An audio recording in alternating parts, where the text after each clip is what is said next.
ہے سبحان الذی اسرا بعبدہ، کہ پاک ہے وہ ذات، کیا ہائے ہائے کیا.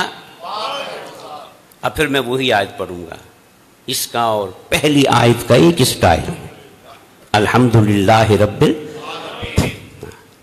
مولا کیا فرماتا ہے کہ میں نے جہان کی ہر شے کو کیا بنا دیا.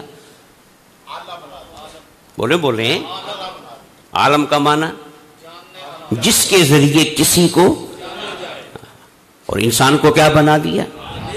اب یہ ذہن میں رکھیں کہ اس کو جاننا ہے تو مخلوق کو دیکھنا ہے، کیونکہ عالم یہ ہے جاننے کا وسیلہ. اب آئیے مولا فرماتا ہے سبحان الذی اسرا، ترجمہ اس کا کیا ہے؟ پاک ہے وہ، پاک ہے. حیرت کی بات ہے اللہ نے اپنا نام ہی نہیں لیا. کیوں بھائی؟ اس سے بڑا نام لینے کا اور کون سا مقام تھا؟ بولو نا، تھا کوئی مقام؟ حضور اگر سفر معراج پہ گئے ہیں تو لے کے جانے والا تھا قدرت شان، تو یہاں پہ کہنا چاہیے تھا پاک ہے وہ اللہ جو اپنے بندے کو، مگر نہیں. میں تمہیں کیا پتا اللہ کون ہے؟ میرے نام پہ مت جانا مجھے میرے نام سے مت پہچاننا، گمراہ ہو سکو گے، مخالفتوں کا شکار ہو جاؤ گے. آؤ میں اپنا تعارف کیسے کروا رہا ہوں. یہ نہیں کہا کہ پاک ہے اللہ جو اپنے بندے کو لے گیا، نہیں، فرمایا پاک ہے وہ، پاک ہے. یہ اس میں موصول ہے، اس میں پوشیدگی ابہام ہوتا ہے، اور بعد والا جملہ اس ابہام کو دور کرتا ہے. بات سمجھ رہے ہیں؟ فرمایا پاک ہے وہ نام، کیونکہ ساری کائنات کو کیا بنا دیا؟ عالم. بولے کیا بنا دیا؟ تو پھر حضور عالم نہیں ہے، اس کو جاننے کا وسیلہ. بولے اور سفر معراج عالم نہیں ہے، اس کو جاننے کا.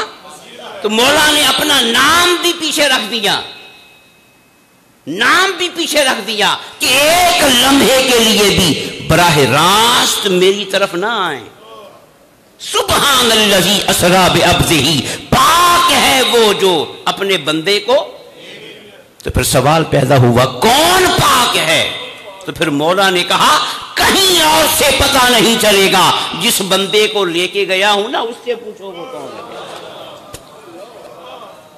اس سے پوچھو کہاں گیا تھا، اس سے پوچھو کس کو دیکھ کے آیا ہے، اس سے پوچھو کس سے باتیں کر کے آیا ہے، اس سے پوچھو میرا جلوہ کیا ہے، میری شان کیا ہے، میری قدرت کیا ہے. براہ راست کبھی میری طرف نہیں آنا، حالانکہ میں علی کل شیء قدیر ہوں. جب میں خدا ہو کر براہ راست تم سے مخاطب نہیں ہو رہا تو تم بندے ہو کہ براہ راست کیسے آ سکتے؟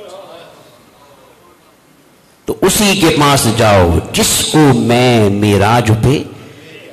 تو پھر بولیے معراج کو مولا نے عالم بنایا کہ نہیں؟ بولو نا. اور پورے سفر معراج کو کیا بنا دیا؟ عالم. پاک ہے وہ جو اپنے بندے کو لے گیا لیلن، رات کے تھوڑے سے حصے میں، من المسجد الحرام الی المسجد الاقصی، مسجد حرام سے